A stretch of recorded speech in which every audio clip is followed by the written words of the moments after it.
చూస్తే మనసుకు కలిగే ఆనందం వేరు. పూల తోటలు ఒత్తిడిని తగ్గిస్తాయి, ఆహ్లాదాన్ని కలిగిస్తాయి, కంటికి ఇంపుగా కనిపిస్తాయి. ఉదయం లేచిన దగ్గర నుంచి పూజలు, ఫంక్షన్లు, విషెస్ ఇలా ప్రతిదానికి వాటి అవసరం గురించి ఎంత చెప్పినా తక్కువే. కానీ వాటిని పండించే రైతుల పరిస్థితి అగమ్య గోచారంగా మారింది. నీటి సదుపాయం లేక మేరీ నీటిని పూల తోటకు పారేస్తున్నారు. ప్రభుత్వ ప్రోత్సాహం లేకపోవడంతో నానా అవస్థలు పడుతున్నారు. ఉన్నత విద్యను అభ్యసించి యువత పూలతోట సాగులో మగ్గిపోతున్నారు. సాగులో వస్తున్న కష్టాలపై బిగ్ టీవీ అందిస్తున్న స్పెషల్ స్టోరీ.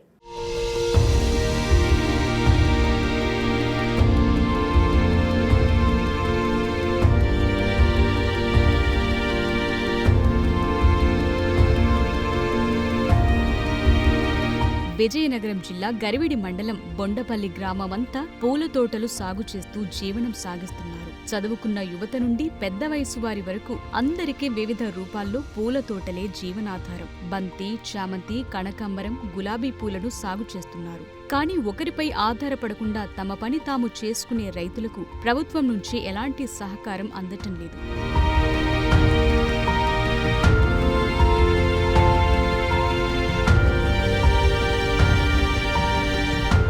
విజయనగరం జిల్లాలో పూల తోటలు అనగానే మనకు నెల్లిమర్ల మండలం కొండవెలగాడ గ్రామం గుర్తొస్తుంది. అదేవిధంగా గరివిడి మండలం బొండపల్లి గ్రామం గుర్తొస్తుంది. ప్రస్తుతం మనం గరివిడి మండలం బొండపల్లి గ్రామంలో ఉన్నాం. ఇక్కడ చూడొచ్చు, మనకి రంగురంగుల పూలు అయితే మనకి ఇక్కడ దర్శనమిస్తున్న పరిస్థితి మనకు కనిపిస్తుంది. ఓవైపు ఎల్లో కలర్లో ఉన్నటువంటి చామంతి పూలు కావచ్చు, అదేవిధంగా అక్కడక్కడ మనం చూసుకున్నట్లయితే వివిధ రకాల్లో పూలు అయితే మనకు కనిపిస్తూ ఉన్నాయి.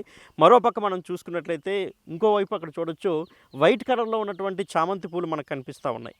అదేవిధంగా మనం చూసుకుంటే మరోవైపు మనం చూసుకున్నట్లయితే కనకాంబర పూలు కనిపిస్తున్నాయి. అయితే పెదబండిపల్లి గ్రామంలో ఒక రకమైన వినూత్న పద్ధతులు అయితే పంటలు పండిస్తున్నారని చెప్పుకోవచ్చు. ఎందుకంటే ఓవైపు ఇల్లులు ఉన్నాయి, అదేవిధంగా ఇళ్ల మధ్యలోనే ఈ పూల తోటలని వీరందరూ కూడా పూలు పండిస్తున్నారని చెప్పుకోవచ్చు. ఎందుకంటే ఇళ్ళకి చుట్టుపక్కల మొత్తం ఎటు చూసినా కానీ పూల తోటలే కనిపిస్తున్న దర్శనమిస్తున్న పరిస్థితి ఉంది. ఏదైతే మనకి అంటే ప్రస్తుతం మనం ఉన్న ప్లేస్లోనే కాదు, మనకి ఎదురుగా కనిపిస్తున్నటువంటి ప్లేస్ ఏదైతే ఉందో అటు కూడా అన్నీ కూడా పూలే పండిస్తున్నారని చెప్పుకోవచ్చు. చామంతి కావచ్చు, బంతి కావచ్చు, కనక అంటే సీజన్ బట్టి ఒక్కొక్క సీజన్లో ఏ పూలు అయితే పండుతాయో ఆ సీజన్ బట్టి ఆ వాతావరణానికి అనుకూలంగా ఏ పంటకైతే అనుకూలంగా ఉంటుందో ఆ పూలు అయితే ఇక్కడ పండిస్తున్నట్లు మనకు తెలుస్తుంది. ప్రస్తుతం మనతో పాటు కొంతమంది రైతులు కూడా ఉన్నారు, వారితో మాట్లాడే ప్రయత్నం చేద్దాం. చెప్పండి, ప్రస్తుత సీజన్లో ఏ పూలు ఎక్కువగా పండిస్తుంటారు? మేము ప్రస్తుతం అంటే కనకాంబరాలు పండిస్తామండి, చామంతులు పండిస్తాం, బంతులు పండిస్తాం. 4 రకాలు ఏ రకం మార్కెట్లో దొరికినా మేము నార్లు కొని వేస్తామండి. వేసి పండించుతాం. ఏ సీజన్కి ఆ సీజన్ అమ్ముతాం. కానీ చామంతులంతా బెనిఫిట్ మాత్రం ఇంకేట్లోనూ మాకు కనపడలేదు. చామంతులు కనపడతాయి ఏంటి, తొలి కార్తీక మాసం ముందు ఒక విడత వేసాం. అవి కార్తీక మాసం విడత అయిపోయింది. ఇప్పుడు మళ్ళీ పండగ పోయిన తర్వాత ఈ విడతలోనే మళ్ళీ వేసామండి. ఇవి కూడా అవుతున్నాయి. కానీ మాకు రేట్లు అయితే మాత్రం పడిపోతున్నాయి. ఎందుకంటే మరి పెద్ద రేట్లు రావడం లేదు, అంత సీజన్ కాబట్టి. కానీ రేపు వచ్చే రోజుల్లోని ఎండల్లోని మాకు పువ్వులకి చేరినట్లని, లేదంటే మాకు బోర్లు ఉన్నాయి కానీ నీళ్ళు రావడం లేదు. అలాంటి సదుపాయాలు ఏమైనా గవర్నమెంట్ చేసి మాకు పెట్టేలాగుంటే మాకు కొంత అనుకూలిస్తుందని మేము అనుకుంటున్నాం. అంటే ఇప్పుడు ఈ సీజన్లో అయితే చామంతి పండిస్తున్నారు, మిగతా సీజన్లో అయితే ఏ పంటలు పండిస్తుంటారు? ఎక్కువ కూరగాయలు పండిస్తామండి, క్యాబేజ్ వేస్తామండి, టమాటా వేస్తామండి, వంగ వేస్తామండి, పొట్టజొన్న వేస్తామండి. అన్నీ ఏ రకమైన సరే ఇప్పుడు వేస్తామండి మేము. ఇదివరకు అవన్నీ పండించామండి. వాటిలన్నిటి మీద ఇది ఇప్పుడు బాగుంది కాబట్టి ఇది వేస్తామండి. అంటే ఇప్పుడు ఈ సీజన్లోనే ఇది పండుతుందా, లేకపోతే ఏ సీజన్లో పండించడానికి అవకాశం ఉందా? ఏ సీజన్లోనైనా పండుతుందండి. 360 రోజుల్లోనే ఏ టైంలోనైనా పంట పండుతుంది. కానీ మనకి ఇక్కడ ఎండలో వాతావరణం మీద పంట మాత్రం పండదు. అందుకోసం ఎండ కోసం సేరినట్లు కానీ పెట్టుకొని అలాగనేసి వాళ్ళు 2 ఎకరాలకి ఎకరాకి ఇస్తే మేము చేయలేమంటే మాకు అంత భూములు లేవు. మాకు ఏంటంటే 30 సెంట్లు, 25 సెంట్లు, 40 సెంట్లు, 50 సెంట్లు లోపు అయితే మేము ఆ సేరినట్లలో పెట్టి కేజీ 400 రేటు వచ్చినప్పుడు పువ్వులు కొంటున్నాం కాబట్టి, కొనమ్ముతున్నాం కాబట్టి ఇప్పుడు వీటి మీద అంత మోజు ఉంది. ఆ సేరినట్లు కానీ పెట్టి లేకుంటే మేము అలా కొనమ్ముకోకుండా మేము పండించిన పువ్వులే అమ్ముకోవడానికి మాకు ఉపాధి బాగుంటుందండి. అలాగని మేము అనుకుంటున్నాం. సో మీరు చెప్పండి, సుమారు అంటే మొత్తం మీ గ్రామంలో ఎన్ని ఎకరాల్లో ఈ పంటలు పండిస్తున్నారు? ఒక 4-5 ఎకరాల వరకు వేస్తారండి. ఇప్పుడు ఇంకా ఎక్కువ వేస్తారండి. మొత్తం ఇక్కడ 60 ఇళ్ళు ఉన్నారండి. 60 ఇళ్ళలో ఈ పంట అనేది వేస్తారండి. ఫస్ట్ విడత ఆగస్టులో వేసామండి ఫస్ట్ విడత. ఇప్పుడు ఈ డిసెంబర్ అయ్యిందండి ఫస్ట్ విడత, అది అయ్యిందండి. తర్వాత ఇప్పుడు మళ్ళీ డిసెంబర్లో వేసామండి. ఇప్పుడు ఇది 2వ నెలలో ఉంటుందండి. మాకు 3వ విడత కూడా పంట పండుతుందండి. కాకపోతే ఏంటంటే ఈ ఎండల వాతావరణం మాకు నప్పకపోవడం వల్ల మాకు ఇప్పుడు దీని వరకు అయితే బాగానే ఉందండి. నెక్స్ట్ వచ్చేదంతా ఎండ కాబట్టి మాకు ఈ షేడ్ నెట్లు ఇచ్చి ఏదో గవర్నమెంట్ కొంచెం ఆదుకుంటే మేము ఇంకా ఈ పంటను డెవలప్మెంట్ చేయగలమండి. ఈ తక్కువలోనే మాకు ఎక్కువేం కాదండి. ఒక 25 సెంట్లు 30 సెంట్లు ఇంతవరకు మాకు సహకరిస్తే చాలు. అంతవరకు మేము వ్యవసాయం చేయగలమండి. ఇప్పుడు దీనికైతే తగిన రేట్ అయితే లేదండి. రేపు రాబోయే రోజుల్లో వేసవికాలంలో అయితే కేజీ 400, 300, 250 మినిమం ఈ రేట్లోనూ కూడా మేము పండించగలం. కాకపోతే ఏంటంటే అప్పుడు ఎండ వల్ల మేము ఇది అనేది అవ్వట్లేదు. షేడ్ నెట్లు అవే ఉంటే మాకు ఇంకా మంచి బాగుంటుంది. మొక్కలు వేయడానికి బాగుంటుంది, అనుకూలంగా ఉంటుంది. పంట అనేది ఇంకా ఎక్కువ దిగుబడి తేగలం. ఇప్పుడు ఇంతవరకు అయితే బాగానే ఉంది, కానీ నెక్స్ట్ 3వ విడతకు మాకు గవర్నమెంట్ సహకరిస్తుందని కోరుకుంటున్నాం. సో మీరు చెప్పండి, అంటే మొత్తం పంట పండిన తర్వాత పూలన్నీ కాల్చిన తర్వాత ఎక్కడ మీరు మార్కెట్ చేస్తారు ఎక్కువగా? మా మార్కెట్ అయితే ఇక్కడ కొంత రాజాము, కొంత వైజాగ్ ఎక్కువండి. ఎక్స్పోర్టింగ్ మొత్తం ఇక్కడి నుంచి వైజాగే. ఇక్కడ మామూలుగా అంటే ఈదిలో ఉన్న వాళ్ళే కొంచెం పట్టుకెళ్తారని మొత్తం గాజువాక అక్కడికే మార్కెటింగ్ అండి. కాకపోతే ఏంటంటే ఇప్పుడున్న రేట్ని బట్టి అయితే మేము తీసుకెళ్ళి అమ్మేటందుకు ఇక్కడ కూలీలు పెట్టి సేరించుకున్నందుకు పెద్ద గిట్టుబడి అయితే మాకు లేదండి. అది మీ ఇప్పుడు చెప్పినట్టుగా 3వ విడతలోనే డబ్బులు మాకు రావాలంటే వస్తాయండి. కాకపోతే ఆ టైంలో మాకు ఇప్పుడు ఇక్కడ నీరు లేకపోవడం, ఈ ఎండలకి సెట్ అవ్వకపోవడం, దానివల్ల మేము మళ్ళీ అక్కడి నుంచి మళ్ళీ ఇప్పుడు మేము ఎంత అమ్ముతామో అంతలాగా కొనేసి మళ్ళీ తెచ్చి మేము అమ్ముకుంటాం. మరి ఇప్పుడు మాకు ఇదే జీవనోపాధి కాబట్టి అక్కడి నుంచి తెచ్చి కూడా ఆ టైంలో మేము ఇక్కడి నుంచి మాకు ఏదైనా అటు ఇటు మేము తెచ్చి అమ్ముకోగలమండి. కాకపోతే మళ్ళీ 3వ సీజన్కి మాకు ఏదైనా గవర్నమెంట్ ఈ షేడ్ నెట్లు అనేది ఏదో బోర్లు వేసి కానీ మాకు మీద నుంచి ఒక బట్టి వెళ్తుందండి. దాని నుంచి కాలువ విషయంలో ఏదైనా కొంచెం సదుపాయం చేస్తే మాకు నీళ్ళు కూడా ఇబ్బంది అండి. వేసవి వస్తే ఇక 2 నెలల నుంచి పెద్దగా వాటర్ అనేది ఉండదు. దానివల్ల కొంచెం మేము కూడా అందుకే తగ్గిపోయి వేయట్లేదు. ఈ షేడ్ నెట్లు అనేది ఈ మీద నుంచి మాకు ఒక కాలువ వెళ్తుందండి. దానివల్ల చిన్న ఉపాధి ఏదైనా కలిగిస్తే గవర్నమెంట్ వల్ల మాకు కొంచెం బాగుంటుందండి. 3వ విడత చేయగలం. దానివల్ల మాకు కొంచెం అభివృద్ధి అనేది ఇది అవుతుంది. గవర్నమెంట్ వల్ల మాకు కావాల్సింది ఏవైనా అందుబాటులోకి అందించాలని కోరుకుంటున్నాం. అంటే వీళ్ళందరూ కూడా ఈ పూల తోటలు పండిస్తున్నప్పుడు కూడా ప్రభుత్వం నుంచి సరైన సహకారం లేదని వాళ్ళు చెప్తున్నారు. ఎందుకంటే 365 రోజులు పండించే సత్తా వాళ్ళలో ఉంది, అదేవిధంగా పండే భూమి కూడా ఇది. కాకపోతే ఎండను తట్టుకొని ఈ పూలు బ్రతకడం అంత ఈజీ కాదు. సో వాళ్ళందరూ కూడా షేర్ నెట్లు, అదేవిధంగా ముఖ్యంగా ఏ పంట అయినా కానీ వాటర్ అనేది చాలా అవసరం. సో దానికి సంబంధించి కూడా ప్రభుత్వం చర్యలు తీసుకుంటే మరింత లాభదాయకంగా ఈ పంటలు ఉంటాయని వారందరూ కూడా మనతో చెప్తున్నారు.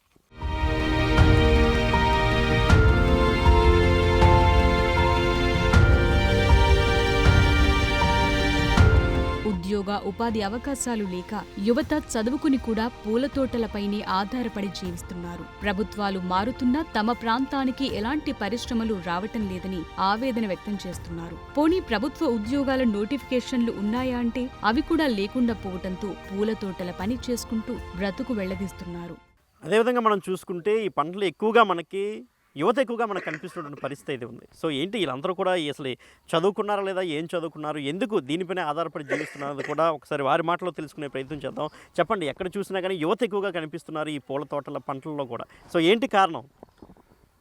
యువత ఎక్కువ ఇక్కడ కనిపిస్తుందంటే ముఖ్య కారణం ఏంటంటే గత ప్రభుత్వం ఎటువంటి నోటిఫికేషన్లు నిర్వహించలేదు. మాలో చాలామంది కూడా డిగ్రీలు, ఇంటర్లు, ఐటీలు చేసిన వాళ్ళు ఉన్నారు. అర్హత ఉన్నా సరే నోటిఫికేషన్ లేకపోవడం వల్ల, ప్రైవేట్ కంపెనీస్ దగ్గరలో ఎక్కడ కూడా ప్రైవేట్ కంపెనీస్ లేకపోవడం వల్ల మాకు ఇది ప్రైమరీ జీవనోపాధిగా మారిపోవాల్సిన పరిస్థితి వచ్చింది. చదువుకొని కూడా ఇంక వ్యవసాయం దారిలోకి మేము కూడా మరలిపోవాల్సి వస్తుంది. ఈ ప్రభుత్వం కొత్త ప్రభుత్వం ఈ చుట్టుపక్కల కంపెనీస్ గ్రాంట్ చేసిన, లేదంటే కొత్త నోటిఫికేషన్ రిలీజ్ చేసిన, మేము మా తల్లిదండ్రులందరూ కూడా వ్యవసాయం, పూలు, కూరగాయలు, వరి చేనులు ఇదే వ్యవసాయంలో గడిపించారు. మా తల్లిదండ్రులు వాళ్ళు కష్టపడిన జీవితం మాకు రాకూడదని మమ్మల్ని అందరినీ చదివించారు. మేమందరం చదువుకున్నాము, కానీ మాకు ఎలాంటి అవకాశాలు లేని సమయం, అవకాశాలు లేకపోవడం వల్ల మేము కూడా వాళ్ళు ఇన్ని రోజులు చదివినా కూడా వాళ్ళ దారిలోనే మేము కూడా నడాల్సిన పరిస్థితి వస్తుంది. ఈ ప్రభుత్వం ఈ విషయాన్ని గమనించి అందరికీ తగు సమయంలో నోటిఫికేషన్ రిలీజ్ చేయడం, సామర్థ్యం ఉన్నాడు గవర్నమెంట్ జాబ్ చేస్తారు, సామర్థ్యం లేని ప్రైవేట్ జాబ్స్కి వెళ్తారు. అలాంటి అవకాశాలు ఏమైనా కల్పించాలని నాకు అభ్యర్థన. మీరు చెప్పండి, మీరేం చదువుకున్నారు? నాది ఇంటర్ అయిపోయిందండి. ఇంటర్ అయిపోయిన తర్వాత నాన్నకి సపోర్ట్గా వ్యవసాయంలోకి వచ్చాను.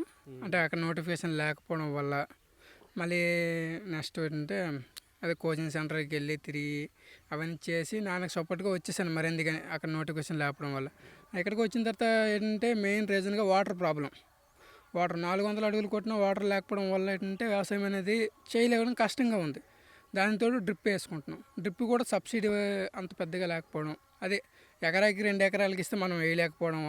నెక్స్ట్ మాకున్న 25 సెంట్లకి అలాగా సబ్సిడీ అనేది వస్తే దేనికైనా అవతల రైతులకి బాగుంటుంది. నెక్స్ట్ ఏంటంటే మా పైన మెరక 300 కాలువ వెళ్తుంది, ఇక్కడికి వాటర్ రావట్లేదు. అదేదైనా జస్ట్ పిల్ల కాలువ వల్ల తెస్తే ఊరు బాగుంటుంది. నెక్స్ట్ డెవలప్ అనేది ఇంకా బాగా అభివృద్ధి బాగా ఉంటుందని నా మనవి. మీరు చెప్పండి, ఏం చదువుకున్నారు అసలు? ప్రభుత్వం నుంచి మీరు ఏం ఆశిస్తున్నారు? నేను ఐటీఐ చేశానండి. ఐటీఐ చేసిన తర్వాత నోటిఫికేషన్ లేకపోవడం, దగ్గర ఇంటర్వ్యూస్కి వెళ్తే 13,000 ఇస్తాను అంటున్నారు, కానీ జాబ్ అంటే రూమ్లో ఫుడ్ లేకపోవడం వల్ల అది మనం ఏడు తింటాం ఇంటికి ఏడు పంపిస్తామనేసి మరి మేము మానేసి మా నాన్నతో పాటు కొద్దిగా వ్యవసాయం చేసుకుంటాం. సో చదువుకున్న యువత అయితే ఎక్కువగా ఉన్నట్టు మనకు తెలుస్తుంది. చదువుకున్నప్పటికీ కూడా అటు ప్రభుత్వ ఉద్యోగ నోటిఫికేషన్ లేకపోవడం, అదేవిధంగా ప్రైవేటు పరిశ్రమలు కూడా ప్రభుత్వాలు దృష్టి సారించి ఈ ప్రాంతానికి తీసుకురాకపోవడం ఒక లోటుగా కనిపిస్తే, మరోపక్క కొన్ని వ్యవసాయం చేసుకుని జీవనాధారం సాగిద్దామంటే సరైన వాటర్ ఫెసిలిటీ లేదు, ప్రభుత్వం నుంచి ప్రోత్సాహకాలు లేవని చెప్పి వీళ్ళందరూ కూడా ఆవేదన వ్యక్తం చేస్తున్న పరిస్థితి. సో వీరందరూ కూడా ప్రభుత్వం ఆదుకోవాలి.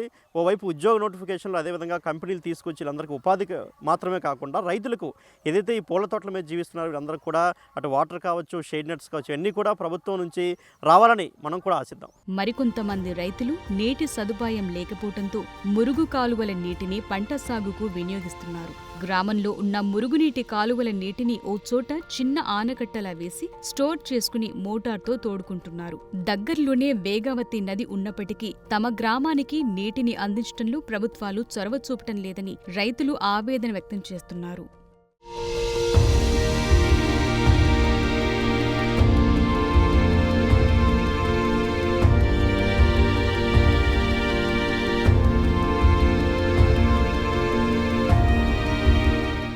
ఇంత అందమైన పూలు పండిస్తున్నటువంటి ఈ గ్రామస్తులు, ఇక్కడ రైతులు ఎంత దుర్భరమైన పరిస్థితిని అనుభవిస్తున్నారో మనందరూ కూడా కళ్ళారా చూడొచ్చు. ఓవైపు ఎన్ని కూడా పూల తోటలు ఎన్ని కూడా మనం చూడొచ్చు. సుమారు 30 ఎకరాలకు పైగా ఈ గ్రామంలో అయితే పూల తోటలు పండిస్తున్న వాళ్ళు చెప్తున్నారు. అదేవిధంగా ఈ పూల తోటలు పండించడానికి నీరు లేదని ఇప్పటికే రైతులు మనతో చెప్పడం జరిగింది. అయితే వాళ్ళందరూ ఏం చేస్తున్నారో ఒకసారి చూద్దాం. ఇక్కడ మనం చూడొచ్చు, ఓ మురికి కాలువ ప్రస్తుతం మనకి ఇక్కడ ప్రవహిస్తున్నటువంటి పరిస్థితి. అంటే నీరు లేకపోవడం వల్ల ఈ కాలువ నీరునే వారు ఓ దగ్గర చేర్చుకొని మొత్తం అంతా దీన్నే అటు పొలాలకు మళ్లిస్తూ వాటి ద్వారానే ఈ తోటలు కూడా పండిస్తున్నటువంటి దౌర్భాగ్యకరమైన పరిస్థితి మనకు కనిపిస్తూ ఉంది. ఒకసారి ప్రభుత్వాలు కూడా ఆలోచించుకోవాలి. ఎందుకంటే రైతులు ఎంత కష్టపడుతున్నారు, ఎలాంటి పరిస్థితులు ఎదుర్కొంటున్నారు, వాళ్ళు ఈ జీవనం అంటే బ్రతుకు తెరువు కోసం ఎలాంటి పద్ధతులు అవలంబిస్తున్నారు అంటే వారు సొంతంగానే ఒక ఆలోచనతో పాపం అంటే సరైన నీరు లేక సదుపాయం లేక తోటపల్లి కాలువ ఉంది, అనేక రకాల కాలువలు మనకున్నాయి, వేగావతి నది ఉంది, అదేదో నాగావళి నది, ఇన్ని నదులు ఉన్నప్పటికీ కూడా మనకి ఇప్పటికీ కూడా సరైన నీరు ఇప్పటికీ కూడా అందక రైతులు ఎన్నో అవస్థలు పడుతున్న పరిస్థితి ఒకసారి మనం చూడొచ్చు. రైతు కూడా మనతో పాటు ఉన్నారు. ఇక్కడ మనకి మోటార్ పెట్టుకుని ఈ మురికి కాలువ నీరునే తోడుకుంటూ ఆయనైతే ఈ పూల తోటలు పండిస్తున్నటువంటి పరిస్థితి మనకు కనిపిస్తూ ఉంది. అంటే నీరు మొత్తం ఒకేసారి ప్రవహించకుండా అక్కడ మనకి అడ్డు కూడా పెట్టుకున్నారు ఇసుక బస్తాల ద్వారా. సో చూడొచ్చు, అంటే రైతులు ఎటువంటి పరిస్థితి అనిపిస్తుందో చూడొచ్చు. ఒక రైతు కూడా మనతో ఉన్నారు. చెప్పండి, అసలు ఎలా వచ్చింది ఈ ఆలోచన మీకు? అంటే ఇంతకుముందు లోపలైతే పెద్దగా బోర్లు ఇన్నాళ్ళు ఇచ్చేవారండి. ఇప్పుడైతే 20 సెంట్లకి 30 సెంట్లకి ఎవరు బోర్లు ఇవ్వరు. గత ప్రభుత్వంలో ఫ్రీ బోర్లు కూడా వచ్చాయి, కానీ ఇప్పుడు మరి ఇంకా అవేవి లేవు. మొన్న కొత్తగా ఇది శాంక్షన్ అయిందండి కాలువ మా ఈ ప్రభుత్వంలోన. దీనికోసం ఏంటంటే ఈ వాటర్ అనేది వేస్ట్గా పోకుండా మరి భూముల్లో నీరు కూడా లేకపోవడం మాకు ఇబ్బంది వల్ల ఇక్కడ చిన్న డాములా చేసుకుంటే వచ్చిన ఊరే వరద మొత్తం అలాగా స్టాక్ అయ్యి అలాగా మరి బోర్లు లేవు మాకు. ఇప్పుడు తెరల మీద నుంచి అలాగా మీదెళ్ళి ఒక కాలువ వెళ్తుందండి. ఆ కాలువకి చిన్న పిల్ల కాలువలాగా ఇస్తే ఇలా ఇస్తే మాకు కొంచెం బెనిఫిట్ అవుద్ది. అది లేక ఇప్పుడు ఈ కాలువ అనేది కొత్తగా శాంక్షన్ అవ్వబట్టి ఇలాగ చిన్న ఇంజిన్లు కొనుక్కొని ఇలాగ మరి బోర్లో వాటర్ లేకపోబట్టి ఆ వాటర్నే మేము వ్యవసాయాలకు తీసుకెళ్ళవలసి వస్తుంది. దీంతో మాకు ఏంటంటే ఇప్పుడు తెరల మీద వెళ్ళి ఒక బట్టి ఇలా కింద వెళ్ళి బద్దం ఇలా వెళ్తుందండి. ఈ మధ్యలో మాకు చిన్న కాలువలాగా ఏదైనా ఏర్పాటు చేస్తే మాకు కొంచెం ఇది చూశారు కదండి ఇప్పుడు పరిస్థితి అనేది ఇలాగ ఉంది మాకు. ఇక్కడ వాటర్ లెవెల్స్ కొంచెం తక్కువ వల్ల ఈ కాలువ నీరునే మేము ఎంత స్టోరేజ్ చేసుకొని వాడుకుంటామంటే మాకు ఏదో చిన్న కాలువలాగా మీద నుంచి కానీ కింద నుంచి కానీ మాకు అందిస్తే కొంచెం మాకు రైతులకి ఏదో కొంచెం ఆధారంలాగా ఉంటుంది. రేపు ఈ సీజన్ నుంచి మాకు 7 నెలల వరకు కూడా నీళ్ళు చాలా ఇబ్బంది అయిపోద్ది. మళ్ళీ వర్షాలు పడితేనే ఈ లోపు అంతా ఖాళీ. ఇప్పుడు ఈ కొత్తగా ఈ కాలువ శాంక్షన్ అవ్వబట్టే కొంచెం మీద ఇలాగా ఎక్కడ కొంచెం ఆనకట్ట వేసుకుంటే రోజులో ఎవరికో ఒకరికి ఉపయోగంగా అందకల్లా ఇది ఉందంటే రేపొద్దున ఒక కాలువ అనేది మాకు ఏర్పాటు చేస్తే ఇంకా ఎంతోమంది రైతులు లాలంటే వాళ్ళు ఇంకా ఎంతమంది బతకడానికి కొంచెం అవకాశం కలుగుతుంది. కాబట్టి దీన్ని కొంచెం ప్రభుత్వం దృష్టిలో తీసుకెళ్ళి మమ్మల్ని కొంచెం చూడాలని మేము కోరుకుంటున్నాం.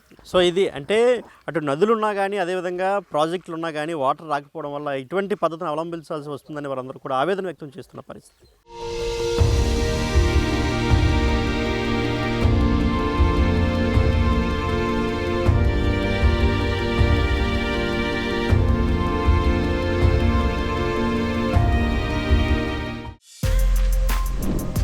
For more videos like this, subscribe Big TV channel.